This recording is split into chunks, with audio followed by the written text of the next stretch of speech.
परम पिता परमात्मा कण कण में जर्रे जर्रे में रहने वाला, सारी सृष्टि को बनाने वाला, उसके लिए क्या असंभव हो सकता है जो सारी सृष्टि को बना के सैकड़े त्रिलोकियां, त्रिलोकी कहते हैं, यहां तीन तरह के जीव होते हैं।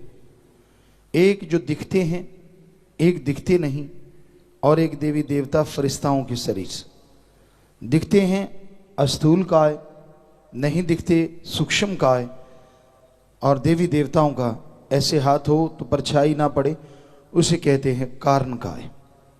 तीन तरह के शरीर यहाँ पे होते हैं, उसको त्रिलोकी बोलते हैं। ऐसे सैकड़े त्रिलोकियां हैं, और यहाँ जाके आत्माओं का वास होता है भक्ति के अनुसार, सेवा सिमरण के अनुसार। तो वो सचखंड निज धाम, वहां पे पता नहीं कितनी रूहों का वास है, और सबके साथ परमपिता परमात्मा है जहरा तौर पे। यहां तो नजर नहीं आता, लेकिन वहां तो हर आत्मा का मालिक सदगुरु मौला उनके साथ है। तो वो कैसा होगा जो हर जगह एक होते हुए भी मौजूद है? वो सुप्रीम पावर, वो परमपिता परमात्मा हर जगह है, पर वो हैरानी की बात यह है हर जगह होते हुए भी वो अजन्मा है, वो जन्म नहीं लेता, और अजाप है, उसका जाप नहीं हो सकता। उस तक जाने के लिए जाप करना पड़ता है। जब उसकी शब्द को, धुन को पकड़ लेते हैं, जाप की जरूरत नहीं पड़ती। अवर्णनीय है, कोई तुलना नहीं है उसके बराबर। तो वो क्या नहीं कर सकता? आदमी के अंदर रोग पैदा होते हैं, कर्म रोग, या फिर उसके शरीर के खरीदे गए रोग। कोई सच्चे दिल से परमपिता परमात्मा को याद करे तो जिसने ये शरीर बनाया है वो उन रोगों को शरीर में से ऐसे निकाल देता है जैसे मक्खन में से बाल निकाल देते हैं, मालूम तक नहीं पड़ता। पर बात संतों के वचनों को मानने की है। अगर कोई मान ले, सहज सुभाए फकीर कहते हैं, कहते नहीं मालिक कहलवाते हैं, और उनको कोई उसी समय पकड़ ले, बस बेड़ा पार हो जाता है। असंभव भी संभव हो जाया करता है। लेकिन वचनों की भक्ति है कलयुग में। मान लिया तो ठीक है, ना माना तो भरो। संत गुस्से नहीं होते कि मेरा वचन क्यों नहीं माना, दुखी जरूर होते हैं कि भाई इसके कर्म काट रहे थे, पहाड़ गिरने वाला था, लेकिन ये है जालिम, मानने को तैयार नहीं। चलो फिर क्या कर सकते हैं? तो वो अल्लाह, वो वाहिगुरु, वो राम इतना शक्तिशाली है कि सच्चे दिल से याद करने मात्र से वो इंसान की जायज इच्छाएं पूरी करनी शुरू कर देता है। तो जरा सोचिए, अगर कोई लगातार भक्ति करे, लगातार इबादत करे, तो क्या कोई कमी आने देगा? कभी नहीं, कभी नहीं। तो इसलिए उसको सच्चे दिल से याद करो, फरियाद करो। वो परमपिता परमात्मा दया का सागर, रहमत का दाता, कोई कमी नहीं छोड़ता किसी भी तरह की। तो इसलिए अगर आप उस परमपिता परमात्मा की दया में रहमत के काबिल बनना चाहते हैं, उसकी कृपा दृष्टि के लायक बनना चाहते हैं, तो ये जरूरी है आप उसके नाम का सुमरन किया करो। दिखावे की जरूरत नहीं, उसको दिखावा बिल्कुल पसंद नहीं है। दिखावे से तो समझदार आदमी भी नहीं पसीजता, उसको भी पता चल जाता है यार ढोंग कर रहा है, पाखंड कर रहा है। तो वो खसम जिसने सबको बनाया है वो कैसे दिखावे में आ जाएगा? जरा सोचिए। वो तो सवाल पैदा ही नहीं होता, वो तो हकीकत में यकीन रखता है। आप कैसे हैं, किस तरह के हैं, वो सब जानता है। क्या विचार आपके अंदर चल रहे हैं और क्या आने वाले हैं उसको मालूम है, आपको नहीं। आपको तो इतना मालूम है क्या आए थे और क्या आ रहे हैं, आएंगे क्या ये भी उस मालिक को पता है। तो बताइए आप उससे क्या छुपा पाएंगे? फिर भी झूठ, फिर भी कुफ्र तोलना, अपनी बेड़ी में बट्टे डालना है।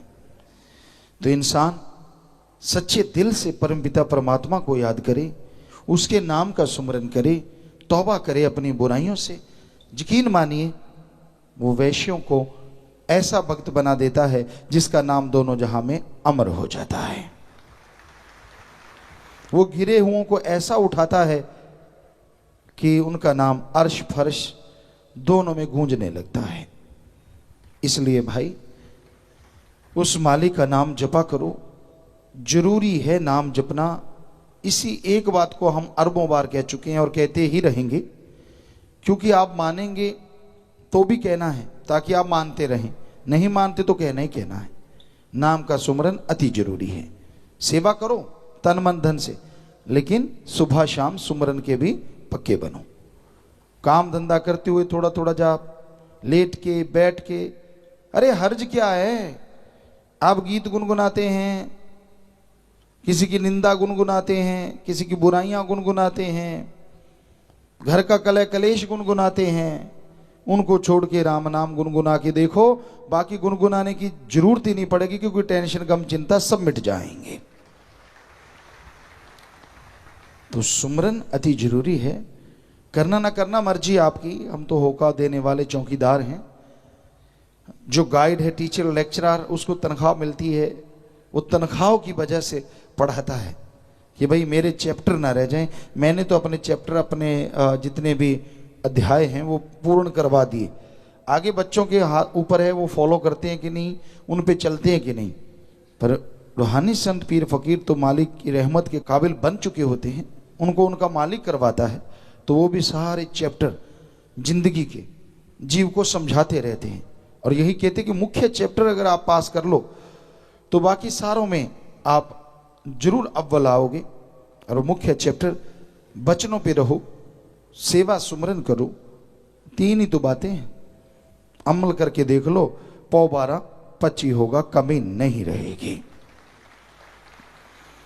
अब ये छोटी छोटी बातें अगर इंसान नहीं मानता तो फिर अपने अपने कर्म हैं, उन्हें कोई नहीं टाल सकता। हमने अजमा अजमा के देखा है, कई केसेज हुए हमारे सदगुरु के साथ। बेपरवाह जी ने ख्याल दिया, एक सज्जन आए, शराब पीते थे, मत पी भाई, माफ़ी ली। उनके परिवार वाले खास सेवादार आज भी हैं, तो उनको फिर कहा, फिर लेके आए, 3 बार हो गया, तीसरी बार लेके आए, ये बुद्र वाले की बात। तो उनसे कहा गया कि पीना पीना मत, वरना मौत आ सकती है। अब इससे बड़ी और क्या चीज हो सकती है। कभी कभार ही संतों से मालिक ऐसी बात कहलवाते हैं। तो वो कहता जी नहीं, डर गया, कुछ देर नहीं पी। जब पी 2 घूंट अंदर गई और आत्मा पार बोल गई। फिर एक और परिवार, वो भी पंजाब से आए, यहाँ पे 2-3 बार माफ़ी ली, फिर से गलती। तो कहा कि भाई बाई चांस कोई, हम पहले सोचते नहीं, मालिक ने सतगुरु ने फिर कहलवाया कि अब पी ली तो मौत हो सकती है। उसने बहुत डरा, 6 महीने नहीं पी, यार दोस्तों ने जबरदस्ती की, फिर घूंट पी ली और पार। तो फिर रोने पछताने से क्या मिलता है, पहले वचन मानो। कई केसेज, ये तो हमने 2 उदाहरण दिए हैं, ऐसे बहुत सारे केसेज होते हैं। क्योंकि फिर जब मन हावी हो जाता है ना, कौन सा गुरु, कौन सा पीर, भगवान भी आ जाए तो भी कहते हैं टिच करके जाओ, चल हट। क्योंकि मन ताकत ही ऐसी है, बड़े बड़ों को हिला के रख देती है, तो आदमी की तो बिसात ही क्या। तो कहने का मतलब, हम बार बार कहते सुमरन कर लो, भक्ति कर लो, इबादत कर लो, नाम जप लो। कहते ना, क्या है, संतों का तो काम ही है। तो देखो, हमने कहा कि ये पूछा करो कि आज सुमरन किया कि नहीं। बहाना देखो मन ने निकाला, कहता मेरा तो मालिक को पता है। बता, इससे बेशर्मी कोई और हो सकती है? ये तो हमने बोला ही नहीं कि आपने आगे से ऐसे कहना है, सिर्फ ये कहना है आज सुमरन किया, कोई पूछ ले कितना तो वो भी बताना है। ये तो बोला ही नहीं कि ये मालिक को पता है। मालिक को तो फिर सारा ही पता है। तेरा अगर चिट्ठा खोल दिया तो जीने के काबिल ना मरने के काबिल। तो अच्छा है कि उसको ऐसा ना बोल, कहीं वो खोलने लग गया तो। उसने तो तेरे से खुलवा लेना है, ये पुर्जा हिला दिया, सबको बोल बोल के बताएगा, फिर क्या करेगा। तो अच्छा है सही से मान जाया कर कि आज नहीं किया, शर्म आती है तो अगले दिन कर ले, लेकिन बहाने ना ढूंढ।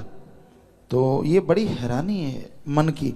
ना सुमन करना, सत्संग नहीं सुनना, अमल नहीं करने के लिए हजारों बहाने, तरह तरह के। हम तो हैरान रह जाते हैं, इतना शातिर बन जाता है आदमी जब मन हावी होता है। सुमरन नहीं करना, भक्ति नहीं करनी, तो भाई सुमरन करो, सेवा करो, मालिक से मालिक को मांगते रहो, त्यागी बनो, घर गृहस्थी बनो, कहीं भी रहो, काम धंधा करो, खाली है, जैसे भी जिस भी स्थिति में आप रहते हैं, लेकिन मालिक का शुक्राना करते रहो। अरे डरो उससे, और किसी से ना डरो चाहे, पर उससे डरो, क्योंकि वो ऐसी सुप्रीम पावर है। वो राई को पहाड़ और पहाड़ को राई बनाते इतनी देर भी नहीं लगा था। इसलिए उससे तो कम से कम डर के रहो, उसकी तो भक्ति करो, उसकी तो इबादत करो। घर में राम नाम जपो, खाना सुमन करके बनाओ, काम धंधा करते सुमरन करो, ताकि जो कार्य आप कर रहे हैं उसमें बरकत आए। खाना जो खाए उसको मालिक की याद आए। वो ऐसे ना करो, उससे खिलवाड़ ना करो, वरना आपकी जिंदगी खिलौना बन जाएगी। फिर ना जीते के ना मरते के, क्या फायदा ऐसी जिंदगी का। तो इसलिए मालिक से मालिक को मांगो, सुमरन करो, तौबा करो अपनी बुराइयों से, राम नाम जपते रहो, खुश रहो, यही मालिक से दुआ करते हैं। और मालिक सबको खुशियां दे, यही मालिक से अरदास करते हैं, प्रार्थना करते हैं। तो भाई, करने वाला मालिक और मानने वाला इंसान है।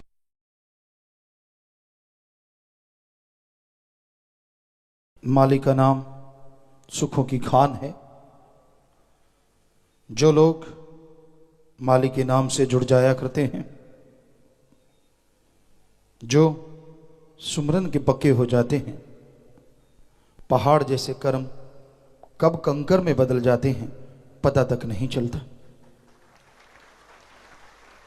अल्लाह वाहिगुरु गौड़ खुदा रब की याद में ऐसी शक्ति है, ऐसी ताकत है कि जो भी इस ताकत से जुड़ जाता है उसे दोनों जहां की खुशियां इस मृत्यु लोक में मिलनी शुरू हो जाती हैं।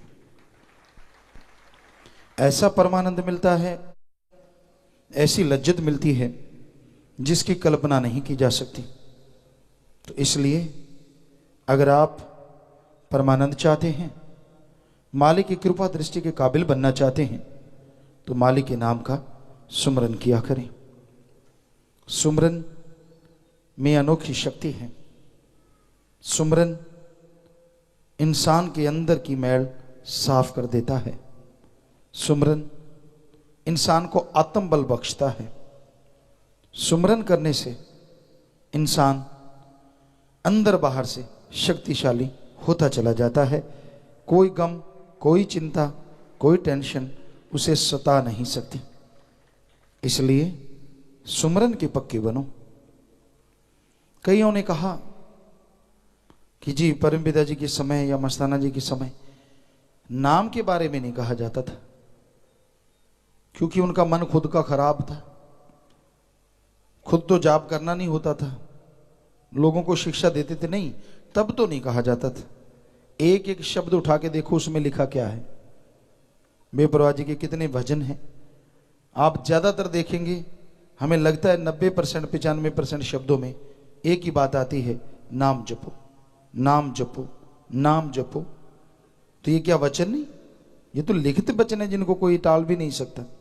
बेपरवाह जी ने भजन बनाए हैं। तो ये सिर्फ आदमी का जब मन खराब होता है ना, तो सतगुरु पीर फकीर को भी उसी तरीके से मोड़ लेता है। तो भाई हकीकत है, नाम जपे बिना किसी भी युग में किसी को शांति नहीं मिलती। सेवा करो, परमार्थ तन मन धन से दीन दुखियों की मदद करो, दृढ़ विश्वासी दृढ़ यकीन करो और सुमरन करो। 3 बातें रूहानियत के लिए तरक्की देने वाली हैं। बाकी बातें करोगे अकाज होता है, चुगली, निंदा। क्योंकि जब सुमरन नहीं करते, चुगली निंदा करने को दिल करेगा। आपके पास से कोई उठ के गया, सामने से गुजर गया, उसकी निंदा शुरू कर दोगे। बिना वजह दूसरों को देख देख के जलते भूनते रहोगे, आत्मा कमजोर हो जाती है। सुमरन से ही आत्मबल आता है, सुमरन से ही आत्मिक शक्ति आती है। इसलिए सुमरन जरूरी है। सुमरन किया करो, भक्ति किया करो, तो आत्मविश्वास आएगा, सहने की शक्ति आएगी, और उसके द्वारा ही आप मालिक की कृपा पात्र बन पाएंगे। इसलिए ये बहुत जरूरी है कि आप सुमरन नियमानुसार जरूर किया करें। सुमरन के बिना बात नहीं बनती। चाहे घंटा सुबह शाम या आधा घंटा सुबह आधा घंटा शाम, सुमरन भक्ति में ही शक्ति है। और फकीरों के पास कोई जादू टोना या राख की चुटकी नहीं होती जो सिर में डाल दी जाए, वो तो पाखंड है। सुमरन ही एक तरीका है जो आपके विचारों को बदल डालेगा। सुमरन ही एक रास्ता है जो आपको गम दुख दर्द परेशानियों से आजाद करके बेगमपुर का बादशाह बना देगा। इसलिए सुमरन पे ध्यान एकाग्र करो। सुमरन करना ही करना है। कितना भी काम धंधा है, कितना भी आप बिजी हैं, सुमरन करो। मन जालिम तो ऐसा है, चाहे आप फ्री हो तो नहीं सुमरन करने देता। गप मार लिए, इधर उधर की बातें कर ली, ये क्या है वो क्या है फलां क्या है, बिना वजह दीवारों को तस्वीरें बनाता रहता है, पेंटिंग करता रहता है। सुमरन के टाइम देखो, खुली आंखें करके जाप करके देखो, आपके सामने अलमारी है तो अलमारी की गाथा शुरू हो जाएगी। ये थोड़ी टेढ़ी है, मेरे वाली गलत है, उसकी वाली सही है, इसमें कपड़े ज़्यादा हैं, उसमें लटक रहे हैं, इसमें नहीं है, मेरी सफाई बढ़िया, उसकी नहीं, फलां फलां। कोई बात नहीं, कोई मतलब नहीं। लेकिन मन जालिम है ही ऐसा, सुमरन नहीं करने देता। इसलिए कहा जाता है बंद आंखें करके आप सुमरन करें, ताकि कम से कम इन चीज़ों में ध्यान ना अटके। बंद आंखें कर ली तो फिर अंदर से शुरू हो जाता है। मन कौन सा कम जालिम है। ऐसे ऐसे विचार जो पहले कभी आए ही नहीं होते वो शुरू हो जाते हैं। ये करने वाला था, उसको पैसे देने थे, उससे लेने थे, बिजनेस ऐसे नहीं चल रहा, ऐसे चलेगा, फिर आप ऐसे करेंगे, फिर तू वैसे करना। क्यों? उसी टाइम ज़्यादा याद आती है, आगे पीछे नहीं। आगे पीछे कोई मतलब नहीं। उस टाइम सारे रिश्ते नाते याद आने शुरू हो जाते हैं, सारे काम धंधे शुरू हो जाते हैं। जिससे लड़ा है उसको गालियाँ देना शुरू कर देता है, या उसकी टांग खिंचाई शुरू, हाँ ऐसे करेंगे फिर साले को पता चलेगा, इत्यादि इत्यादि। मन का काम ही ऐसा है, ये सुमरन में नहीं लगने देता। तो इसलिए करते रहो सुमरन। जो सुमरन कर लोगे, ये मन में ताकत नहीं है कि, या मन में तो क्या, काल महाकाल में भी ताकत नहीं है कि जो आपने सुमरन किया उसको खत्म कर सके, क्योंकि वो अल्लाह वाहिगुरु का सुमरन है, उसे कोई खत्म नहीं कर सकता। जितना आपने कर लिया वो आपका हो गया, और उसकी खुशियों के हकदार भी आप जरूर बनेंगे।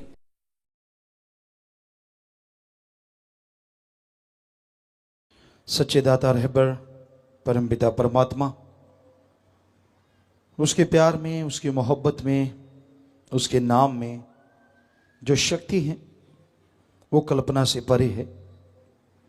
जीव जो सोच भी नहीं सकता वह नज़ारे मालिक दिखा देते हैं जो उसके नाम का सुमरन किया करते हैं। नाम का सुमरन अनमोल है, बेशकीमती है, और हैरानी है ऐसे अनमोल बेशकीमती नज़ारे को लेने के लिए एक पैसा भी खर्च नहीं करना पड़ता। हीरे जवाहरात सोना चांदी जो भी गहने आप पहनते हैं उसके लिए रुपया पैसा खर्च करना ही पड़ता है। लेकिन अनमोल नाम, बेपरवाह जी ने फरमाया है, अनमोल नाम बिन मोल मिले संतों के बाजार में। संतों का बाजार सत्संग होता है। संत कहीं भी जाते हैं, दुनिया क्या सोचती है, क्या उनके दिलो दिमाग में सवाल चलते हैं, कैसे कैसे वो मामलात बना देते हैं, ये उनका मन है और वो मनमते हैं। संतों को इससे कोई लेना देना नहीं होता। पर संत यहाँ भी जाते हैं, सत्संग ही उनका बाजार होता है, और रूहों का वो वाणिज्य व्यापार करते हैं। हमेशा ऐसा ही होता है। निजामुद्दीन औलिया, उनके साथ उनके मुरीद थे, कहीं पे जा रहे थे, कहने लगे भाई आज तो वैश्या के कोठे पे चलेंगे। अब आम आदमी जाते हैं वो तो यही सोचेंगे कि ये भी तो आदमी है। तो वो वैश्या के कोठे पे चढ़ गए।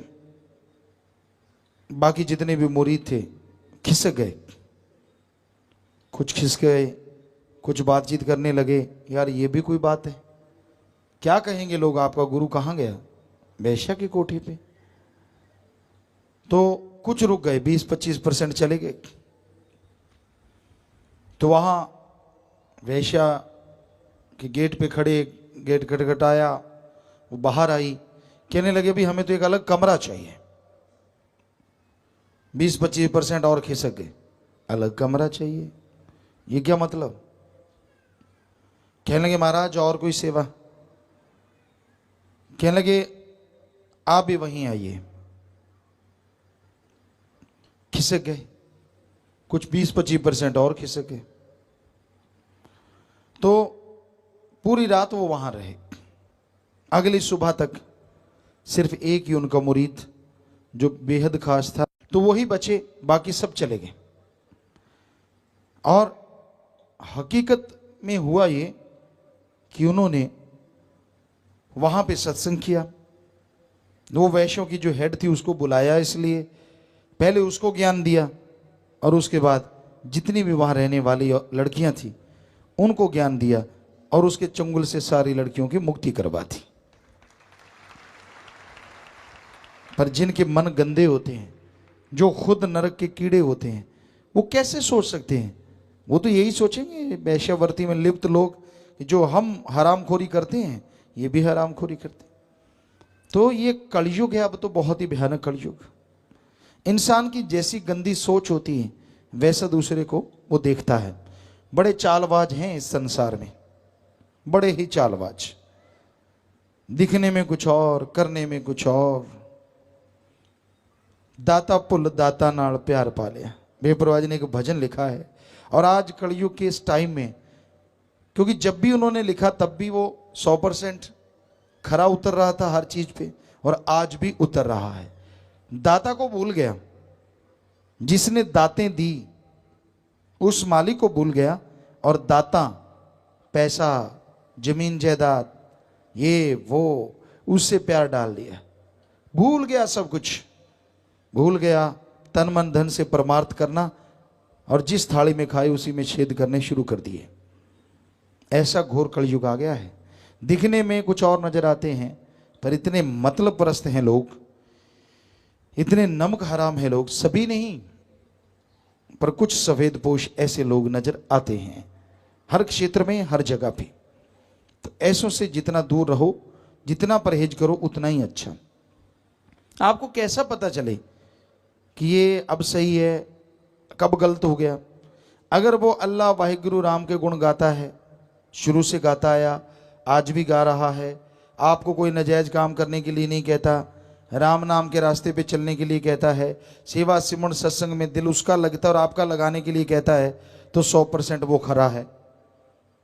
अगर वो कभी किसी आदमी में कमी निकालता है, कभी किसी में, ये प्रबंधक सही नहीं, ये फलाना सही नहीं, ये दिंकड़ सही नहीं, समझ लो उसकी लुटिया डूबने वाली है। क्योंकि उसको किसी से क्या लेना देना। आप अपना बिजनेस करो, काम करो, धंधा करो, राम का नाम जपो, बस। और जैसे वो इस तरह की बातें करने लगता है और आप सुनना शुरू कर देते हैं, समझ लीजिए आपका मन भी हरामी होने वाला है। ऐसे लोगों से सावधान हो जाओ। क्यों, पहले क्या था और अब क्या हो गया? फकीर संत गुरु तो कभी किसी को बद्दुआ नहीं देते, क्योंकि चलता पैसा कब खोटा हो जाए इसका कोई मालूम नहीं पड़ता। तो इसलिए ऐसे लोगों से सावधान हो जाओ, क्योंकि वो गिर चुके हैं, मन के हाथों मजबूर हो चुके हैं, चाहे माया के यार बन गए या मोह ममता में फंस गए, भूल गए उस मालिक देने वाले को। अगर वो दे सकता है तो वो ले भी सकता है। सारी रौनकें उड़ जाती हैं, मुंह से मक्खी नहीं उड़ती। फिर इतना बुरा हाल होता है कहने सुनने से परे। तो कई लोग चालाक ज़्यादा पड़ गए, ज़्यादा कड़ गए, ऐसी चालाकियाँ करते हैं, शातिराना चीज़ें करते रहते हैं और वो पल पल भरते हैं। मालिक कृपा करता है, उस जो भी आदमी सेवा करता है तन मन धन से, कोई कमी नहीं छोड़ता मालिक।